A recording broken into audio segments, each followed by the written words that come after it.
Bonjour à toutes et bonjour à tous. Eh bien, dans cette nouvelle vidéo, nous allons parler d'EMI. Qu'est-ce que c'est que l'EMI? EMI, c'est expérience de mort imminente. Alors, beaucoup de personnes qui ont frôlé la mort disent qu'elles se souviennent être sorties de leur corps ou bien avoir vu une lumière éclatante ou un endroit d'une beauté sublime. Certains considèrent que cette expérience leur a donné le privilège d'entrevoir un autre plan d'existence.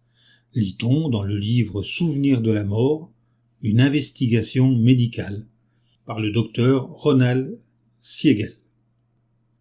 Ce même médecin fournit un autre élément de réflexion au sujet des visions de l'après-mort. Selon les témoignages fournis par des sujets agonisants, des visions de l'après-vie ressemblent de manière suspecte aux images du monde présent, comme c'est d'ailleurs le cas lors d'hallucinations.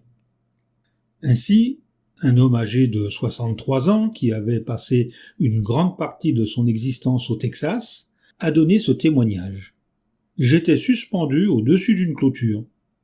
D'un côté de la clôture s'étendait une brousse clairsemée.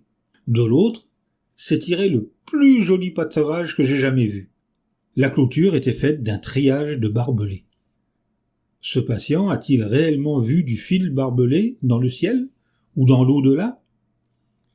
De toute évidence, ces images étaient basées sur l'existence que cet homme avait menée au Texas et faisaient appel aux informations contenues dans son cerveau. Dans le cas contraire, il nous faudrait croire que de l'autre côté, il y a du fil barbelé. La Bible ne mentionne pas d'expérience de mort imminente. Toutefois, on y trouve une vérité fondamentale indiquant qu'il ne s'agit pas de vision de l'au-delà. En fait, tant d'expériences de l'après-mort ont un rapport avec le vécu des patients et avec leurs origines qu'il est déraisonnable de croire qu'ils ont eu une vision de l'au-delà. Par exemple, les sujets qui connaissent une expérience de l'après-mort et qui aperçoivent un être de lumière, voient-ils réellement la même personne s'ils sont chrétiens, juifs, hindous ou musulmans?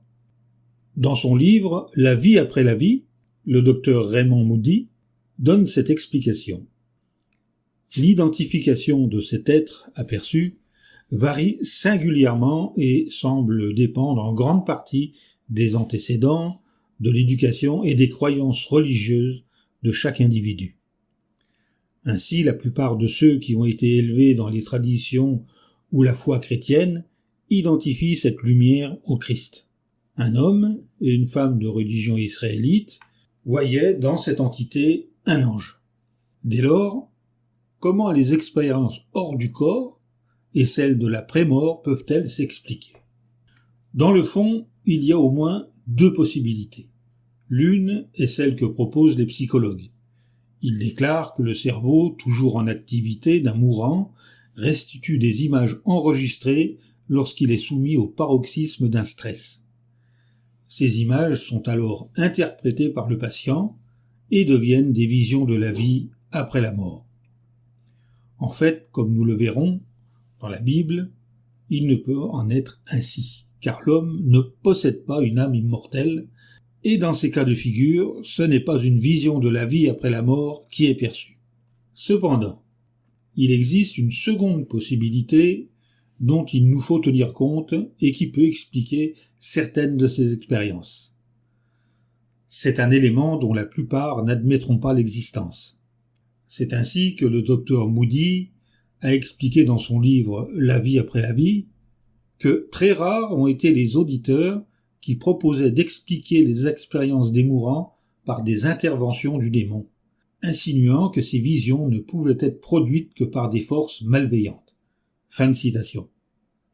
Toutefois, ce médecin rejette cette idée, puisqu'il estime qu'au lieu d'être animé par une plus grande piété, après une expérience de l'après-mort, le patient devrait suivre la voie de la haine et de la destruction sur laquelle Satan engage plutôt ses serviteurs. Sur ce point, le docteur Moody commet une erreur. En premier lieu, Satan ne dispense pas nécessairement la haine et la destruction. Ceci pour une raison bien simple qu'énonce la Bible. Nous lisons Satan lui-même se transforme continuellement en ange de lumière. Ce n'est donc pas extraordinaire si ses ministres aussi se transforment continuellement en ministres de justice, selon la deuxième épître aux Corinthiens, au chapitre 11, les versets 14 et 15. Satan veut perpétuer le premier mensonge qu'il n'a cessé de proférer, à savoir « Assurément, vous ne mourrez pas ». Et il y parvient par des moyens qui sont en apparence les plus innocents. En Genèse chapitre 3, versets 4 et 5, nous lisons « Cependant, le serpent dit à la femme « Vous ne mourrez absolument pas, car Dieu sait que le jour même où vous en mangerez, vos yeux s'ouvriront, et vous serez comme Dieu, vous connaîtrez le bien et le mal. » Que dit la parole de Dieu? La Bible dit que les morts ne savent rien, selon le livre de l'Ecclésiaste, au chapitre 9 et au verset 5. Nous disons dans ce livre, en effet, les vivants savent qu'ils mourront, mais les morts ne savent rien, et ils n'ont plus de récompense, car tout souvenir d'Dieu a disparu.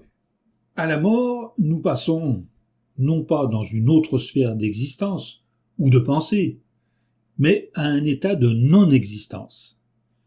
L'idée selon laquelle nous avons une âme immortelle qui continue à vivre après la mort de notre corps n'est pas fondée sur la Bible. Dans le livre d'Ézéchiel au chapitre 18 et au verset 4, nous lisons « Écoutez, toutes les âmes m'appartiennent. L'âme du Père comme l'âme du Fils m'appartiennent. L'âme qui pêche, c'est elle qui mourra. C'est pourquoi une expérience de mort imminente ne peut être une vision des cieux, de l'enfer ou de l'au-delà. » Qu'a dit Lazare sur l'au-delà?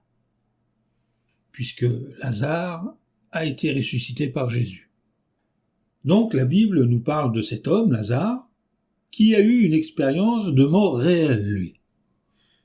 Il est réellement mort et a été ressuscité par Jésus 4 jours plus tard. Vous pourrez lire ce récit dans l'évangile de Jean, au chapitre 11, au verset 38 à 44. Donc, si Lazare avait connu une forme ou une autre de vie après la mort, Jésus aurait été cruel de le ramener à la vie sur terre. Toutefois, la Bible ne rapporte aucun commentaire de Lazare sur l'au-delà. S'il avait eu une expérience de la vie dans l'au-delà, il en aurait sûrement parlé. Il est intéressant de noter que Jésus a comparé la mort de Lazare à un sommeil, montrant par là que Lazare était mort, qu'il n'était conscient de rien du tout. Nous lisons ceci dans l'évangile de Jean, au chapitre 11, les versets 11 à 14.